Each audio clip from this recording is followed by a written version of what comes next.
UK uplands provide a multitude of functions and services that are essential to our daily life.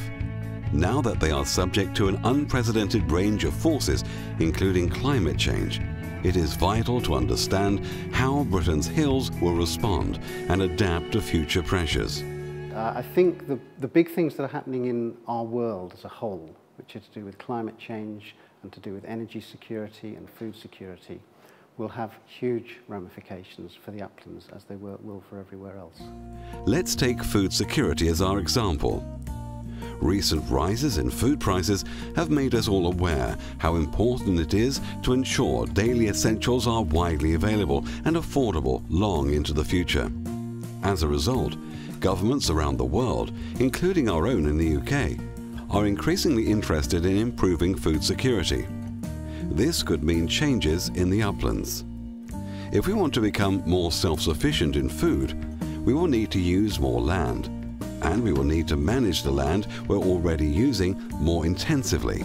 Agriculture is a great concern about how that's going to change in the future and how we're going to sort of manage agricultural systems in the uplands. If we began to increase the production of arable crops in the uplands, we could see many more sheep on the uplands than we do today, and in some places a mixture of sheep and cattle. We could also see far more significant changes in some upland areas. There are many parts of the country that were farmed in the past, and these areas could be used again to provide food. If we are committed to feeding ourselves, we may need to plough up and lime some of the UK's more suitable high ground to grow crops. The parts of the Peak District National Park that would be most suitable to grow crops today are shown on this map in black. And here we can see the same map estimating the suitable areas in the year 2030, suggesting that as the climate changes, it may be possible for us to cultivate much more land in the future than today. But providing more homegrown food in this way could come at a price.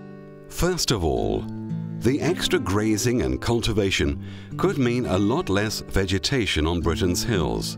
Future vegetation could be as little as 10% of the current biomass, due to intense grazing, ploughing and harvesting. This is important to consider because vegetation slows the rate at which rain reaches streams and rivers, and without it, much more water would reach our rivers much faster. As a result, this scenario could lead to an increased risk of flooding in towns and cities downstream. Intensification of the land for the production of arable crops would also require the use of a greater amount of fertilisers. The colour of the water could potentially change and become darker due to an increase in carbon leaching from these soils. And that then becomes an important problem which costs money to treat before it gets to our taps. As well as this, if more water was running off the hills faster, more sediment would wash down our rivers, covering salmon spawning beds and clogging up reservoirs more quickly than ever. As part of this scenario, we could see many more livestock in the hills. This could change the ecological balance between the wild species of plants and animals in the area, many of which are internationally important. But perhaps one of the most significant consequences of this scenario would be the potential impact on the climate system. The peat soils in our uplands are the largest store of carbon in the country, holding more than all the carbon stored in the forests of Britain and France combined. If enough of this washed down our rivers and ended up in the atmosphere as carbon dioxide, it could increase the effects of climate change, which in turn would lead to the warming up of the soil, which would release yet more carbon, a vicious cycle.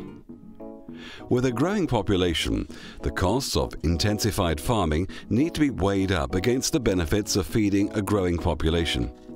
It is enormously important that in addressing food production, we don't present problems for climate change. Not only do we need to produce as much food as possible, but we need to do it in a way that is economically productive and environmentally sustainable.